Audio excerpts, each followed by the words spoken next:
Hello and welcome to Fox and Owl's Let's Read Are You a Boy or Are You a Girl masterclass. This session is part of Just Like Us, the School Diversity Week, Home Edition. During this week, we are learning more about the lives of LGBT plus people and celebrating their stories together with teachers, parents, and of course you, the students. And it's all across the UK. We've been learning from amazing LGBT plus speakers so far, and we're really glad to see you here today as well. Before I go on to tell you more about this session, however, it's important that we all know how to stay safe this week. So we'll watch a short video on how to engage with the content that you see today. Hello, we hope you're enjoying loads of interesting activities for School Diversity Week. Millions of young people are a part of this and you must keep safe online. So as part of this, we are moderating and disabling public comments you might make on our social media so we can protect your identities. If you do want to communicate something to us, please just direct message us on our social media platforms, or you can email info@justlikeus.org so we make sure that we're still protecting your identity. Justlikeus.org/betteronline has more information about this and also has some information about where you can go for help or where someone else can go if they need help. And now for the exciting part. This masterclass itself will be around 30 minutes long, and first we'll hear from Fox and Owl, who will be reading the book, and then at the end of it we'll have a short Q&A session where we will have our ambassadors from Just Like Us ask questions that you have asked throughout the week. And now for the speakers themselves. They're an amazing couple named Fox and Owl, and they are writers, filmmakers, and activists. They have their own YouTube channel, and they have a really cool film project called My Genderation, which you can also find on YouTube. Today, Fox and Owl will be storytellers who will make sure that we can see and celebrate transgender experiences. And to do this, they will be reading a book written by Sarah Savage and Fox. And I hope you're just as excited to hear about it as I am. So on to Fox and Owl. Hey, thank you so much, Monica. We appreciate that introduction. Yeah, so great to be with you all today. Yeah, so just to say, hi, my name's Fox Fisher. And I'm Al. Yeah, and just so you know which one of us is Fox and Owl. And yeah, I'm so delighted because I get to read a book to you today, which is a book that I wish had existed when I was growing up. I think that representation is really important. It's really important to see ourselves in stories and books so that we can feel, that we're represented, that we exist, So I created a book called Are You a Boy or Are You a Girl, which we just want to explain before that about how we identify. So I identify as non-binary. Yeah, and I identify as non-binary too. And that means that we don't necessarily identify fully as a boy or a girl or as a man or a woman. It means that we identify outside of these categories. And this book kind of delves into that. So hopefully you'll get to hear a story of someone that doesn't quite fit into these categories either. Yeah, and I think that a lot of trans people, if you ask them, will probably tell you that at some point in their life they've been asked this question: are you a boy or are you a girl? And it's funny because it's almost like people can recognize that you are different. And I think it's a question that I really didn't enjoy being asked actually throughout my childhood, but I think that it's a great conversation starter. So the book that I'm holding right now is actually the Kickstarter book that Sarah and I did. This is the first book that we ever made. And then after that, we moved on to the second edition, which is the one that I'm going to be reading to you today, which is our hardback copy. And it's by a publisher called Jessica Kingsley. So I hope everyone is feeling comfortable. I hope you can all sit down and get on your listening ears because we're going to be reading the story together. So yes, are you a boy or are you a girl? And the first page, we've got a big double-decker bus there that just says, are you a boy or are you a girl? And the book is by Sarah Savage and myself, Fox Fisher. All right, here we go. So, my name is Tiny, and this is my family. We have just moved to a new town because Dad has a job as a bus driver. There we go, we've got the family. We have a beautiful new house, and I will be going to a new school. And then on the next page, this is my bedroom in our new house. Dad has built me a special bed that looks like a castle. Gotta love a castle bed. Yeah. So here we go. There's just the one page here. Real close. It's so big that I can keep all of my toys underneath and still have space to play with my little sister, Fiona. Next to my bed are my fancy dress and toy boxes. Dressing up is my favorite thing to do.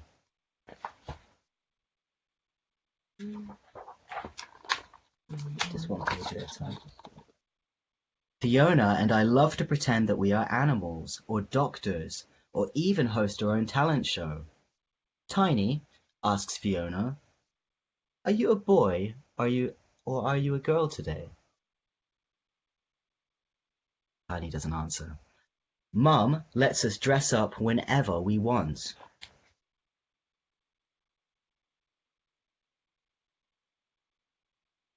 Today we are going to the park.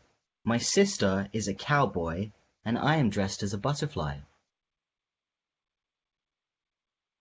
When we get home, Dad is back from work and is cooking dinner.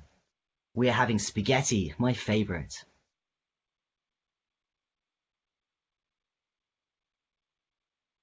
Mum and I are getting my bag and clothes ready for the first day at school.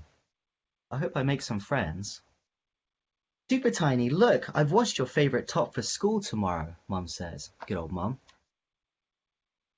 Now Tiny's at school. The school is much bigger than my last one, but the teacher is very friendly and shows me where to sit. The teacher tells the whole class, "It's Tiny's first day here, so please be nice."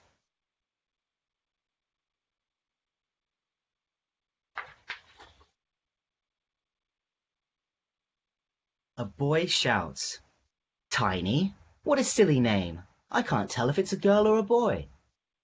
My new teacher says, "Buster, that's rude. Why does it matter if they are a boy or a girl?" This morning is special because some firefighters are coming to speak to us about fire safety.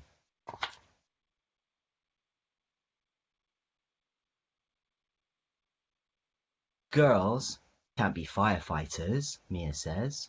But look, there's a lady driving the fire engine. At least we think she might be a lady.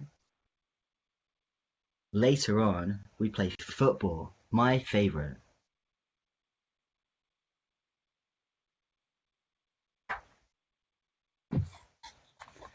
Buster kicks the ball away. Oh, Buster.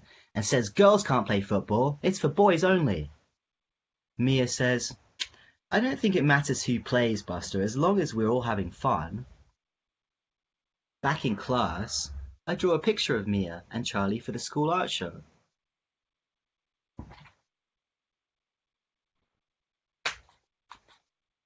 Uh-oh. But Buster spills my paint and laughs. Tiny's not a he. Tiny's not a she. Tiny's an it.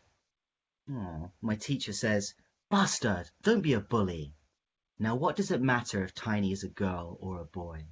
Now say sorry and help Tiny tidy up. "Sorry," says Buster. "It's okay," I reply.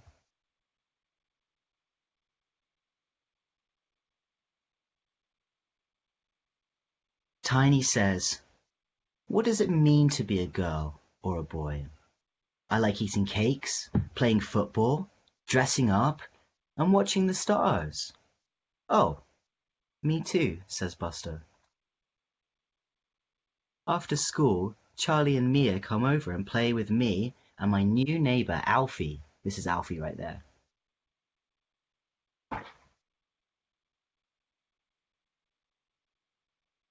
We play in my bedroom, pretending to be wild creatures.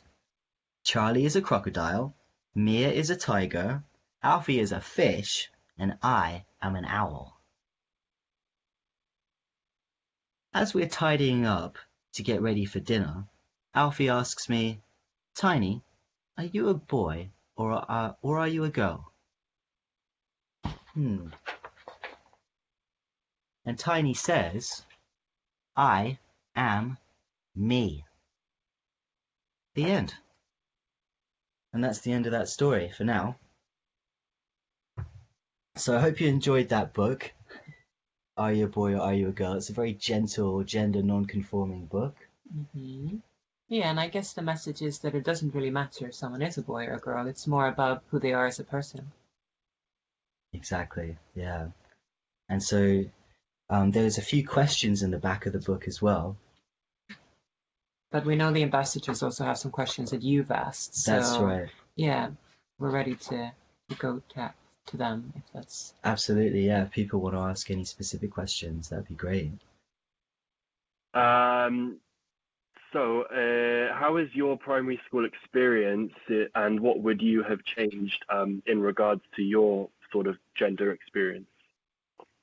Cool. I'll answer that if that's okay. Yeah. Cool. So yeah, growing up as a trans kid, I was very much seen as a tomboy, but I was also very much seen as a troublemaker. So when I was a little kid, I was really upset about being told I had to wear skirts and dresses and so on. So I really didn't enjoy certain clothing.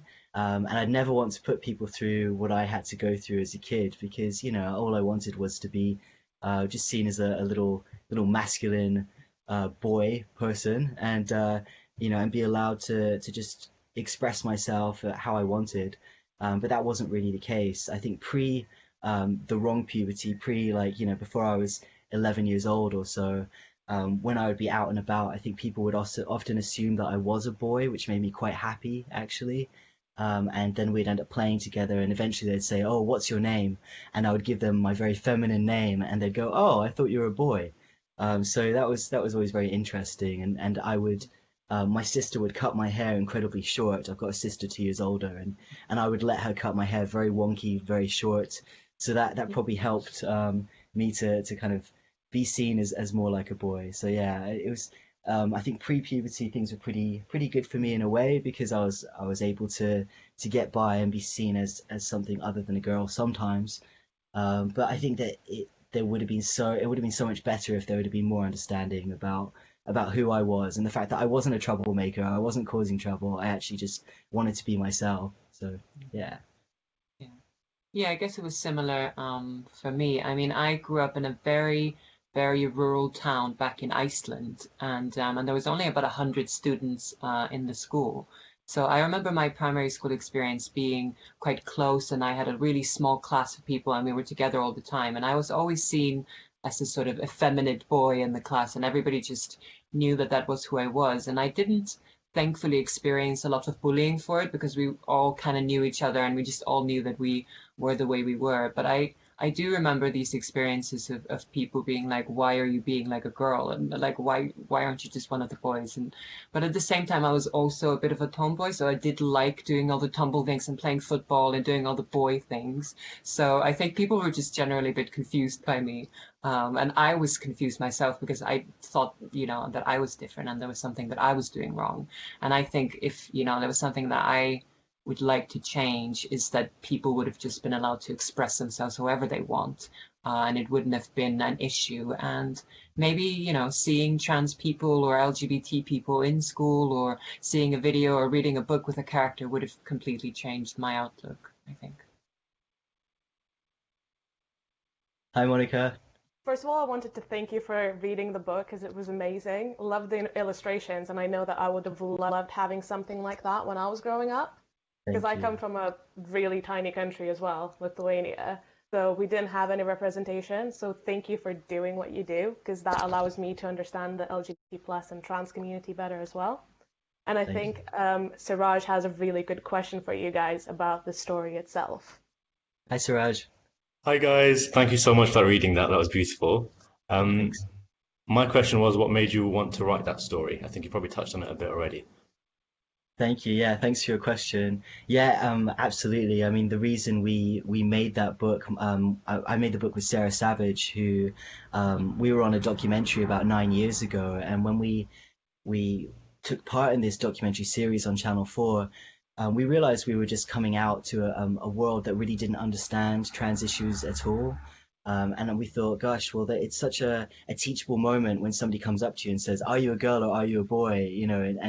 And I think that there's good ways to be able to tackle that and look at that from just from a very innocent perspective, of just someone who's just being themselves. And we should really encourage people to just be who they are.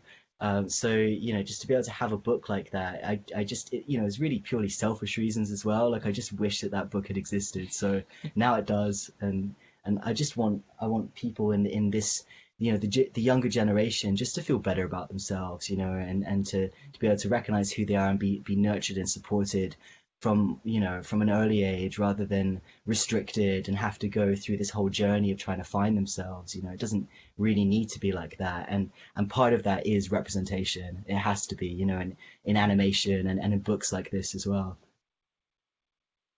Great, thank you so much. Thank you. Hey, Hi. My question is, what is the message of this story? thanks for your question. So, yeah, the message, would you like to answer that one? Yeah, I mean, I guess the message is that it doesn't really matter if someone is a boy or a girl. That's not the fundamental thing that defines us as people. And I think the message is that people can express and be whoever they are, and being a boy or a girl isn't necessarily the main thing you have to be. You can also be non-binary, you can be gender non-conforming, you can be all of these different things. And what's most important is people, and that you can connect to people for what you like them for their personality, shared hobbies. Like we see in the book, Buster and Tiny connect on the things that they both like, and that sort of transcends whether they are a boy or a girl, or however they identify. And I think that's sort of the message, that we just need to see people as people and who they are and connect to them on a human level. Yeah, and it does seem like kids really understand that as well. When we've had feedback or when kids are talking about the character Tiny, they often kind of decide that for themselves, whether they think Tiny is a girl or a boy, or a combination of the two, or completely outside of that. So I think that's really nice to hear kids talking about Tiny in that way, and it just means that they're kind of thinking about gender in a different way, that hopefully gender isn't being forced down people's, you're not being forced to do anything with gender, and that there's actually a greater bandwidth. Just because you wear a dress doesn't make you a girl, for example. And I think there's so much more of a conversation to be had, and I think it's also tricky with kids books to not have to encounter all of these there's stereotypes and tropes and things like that, and so there is it's tricky to be able to make a kids book that is real without having to kind of stumble across stereotypes and kind of have your message. You want to have a really open and real message, and I think that this is something that I've struggled with kids books, is about the right way to get that message across. And so hopefully with Are You a Boy, Are You a Girl, it's just really very very basic, and it just leaves a lot for discussion. I kind of think that that's the ultimate thing that we wanted to do, was just get people talking about Tiny and about people like Tiny. Great, thank you. Thank you so much. We had a question, which is, when will Tiny know who they want to be? When will Tiny know? Okay. So, I mean, personally, looking back on my life, I knew who I was from a very early stage. As long as, from when I was old enough to express preference, 2 or 3 years old, I really knew that I was different to what I was being forced to be. So, for example, I was a bridesmaid at age 2, and I just knew that wasn't okay. I didn't feel right about wearing the dresses and so on, and it didn't feel like me. So I think that Tiny is really exploring who they are. They seem quite confident as well as a kid. They're not really swayed by what people say, and I think that's an important message for people too. That actually deep down you know who you are, and that you should be supported in that. Yeah, and I think everybody goes on a journey, if they are trans, or not even people that are trans. Everybody sort of goes on an exploration of how they feel about themselves, and how they see themselves, how they want to express themselves.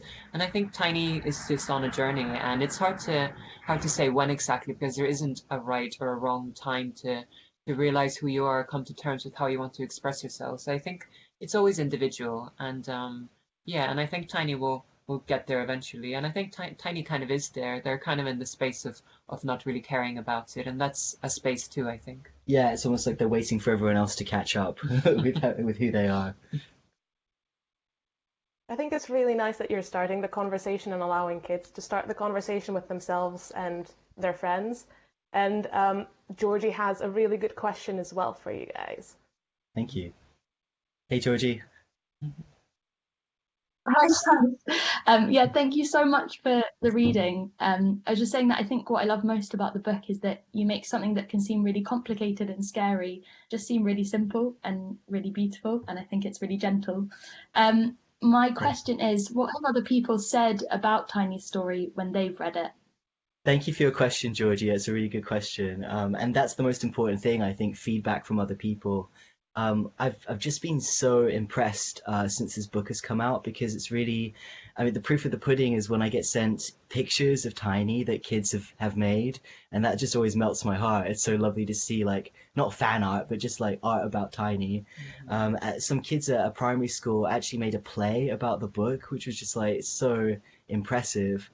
And also, there's an organization called Educate and Celebrate, and they commissioned someone to make a song about the book. So you can actually go to the Educate and Celebrate website and download a song and a pack to kind of work through the book as like a lesson plan. So I think that's just really beautiful, and it's a good way to for teachers who are thinking about presenting this book. They can kind of do a whole thing about it. It doesn't just have to be the book. They can, work out a dance routine to the actual song, or they can maybe put on a play as well. And again, it's just a wonderful way to explore gender. And yeah, so the feedback from the book has been incredible, actually. Particularly from kids. I got sent a tweet the other day where one of the adults was filming their kid talking about Tiny, and they're kind of going through the different pages, and it was just so sweet to see because these kids are just really like kids are really honest, I think, and if they like something, they'll say, and if they don't like something, they'll say. So the kid was saying something like, I really like the book, but I don't like this page. This is my least favorite page. And I was like, well, of course, it's just got all the, the kind of the bump on it, the extra, the small print on it. So that's great. If that's the only complaint, then I'm happy. Thank you. Thank you so much, Georgie. Hey, Sophie. Hey, thank you so much for the reading. That was lovely. I love the story. And my question was, so if I was at school, what can I do if I think my friend doesn't want to be a boy, but everyone thinks he is? Good question. I think the best you can do is support your friend in how they want to go about things, because I think, when we are thinking about these things, it's really important to have someone support you and just understand you and just be there to listen. So I think the best you can do is approach your friend and say, if there's anything you want to talk about in terms of gender or expression or who you are, I'm always here to listen, and I'm here to accept you as who you are and take it on your speed, because I think the best we can do is allow people to make those choices for themselves. And I think we can just be there to support them, because when they're ready to take the steps of telling other people or moving along or starting wearing different clothes or whatever it is that they feel, they will be able to take those steps if they have that support. So the best thing you can do is just let them know that you're there and they can talk to you. Good advice. Yeah, absolutely. Yeah. Thank you. Thank you. Hi, Monica. Hiya, that was the last question that we had from our ambassadors. So I think that's it from us, unless you want to add something else that you think you kind of want to touch on, but you didn't get to. Sure. Yeah. Yeah, I mean, I guess just the last message is that it's so important that we are true to ourselves and we aren't afraid to express who we are. And there's always going to be people who will support you out there. There's great organizations like Just Like Us. There's other great organizations that support kids and anyone who's going through anything LGBT related, whether that's being trans or non-binary or whatever it is. So I think, if you feel like you might be trans or LGBT, reach out to those places and seek the support. And it's okay not to be sure. It's okay to go through an exploration. It's okay to try different things and see what works and see what doesn't work. So yeah. Yeah, and that we're, it's an exciting time because we're seeing so much more representation in cartoons, animation, kids shows, and so on. And I just think that's really important because when we were growing up, there was really a lack of that. And so I just hope that by having this representation, that these younger people can actually recognize who they are earlier on, and that can only be a good thing. Ultimately, we just want people to be happy and to be confident and to feel good about themselves. So yeah, and also if you don't see what you're looking for, maybe have a think about making it yourself as well. So it's never if you got an idea for a story, now's a good time to be making that. Yeah, Yeah. definitely. Thank you so much. I know that I've learned a lot and it was very positive overall. So really, really thank you for the session. And thank you for everyone who asked the questions. And thank you guys for who joined the session and participated with us. Do remember to follow up with School Diversity Week on Facebook and Just Like Us social media. If you want to learn more about our masterclasses that we've been running throughout this week and what we have left, you can always go to justlikeusorg/masterclasses. And if you want to learn more about how to stay safe online, and if you want a bit more tips from what you've seen in the beginning, in the short clip in the beginning, you can always go to justlikeusorg/betteronline. And once again, thank you so much to Fox and Owl for sharing the story and giving us such a positive experience overall. And if any of the viewers are interested, just a reminder, the title of the book is Are You a Boy or Are You a Girl? And you can definitely get the book yourself. Thank you for everyone watching and attending, and I really hope that you have a great day today. Thank you so much.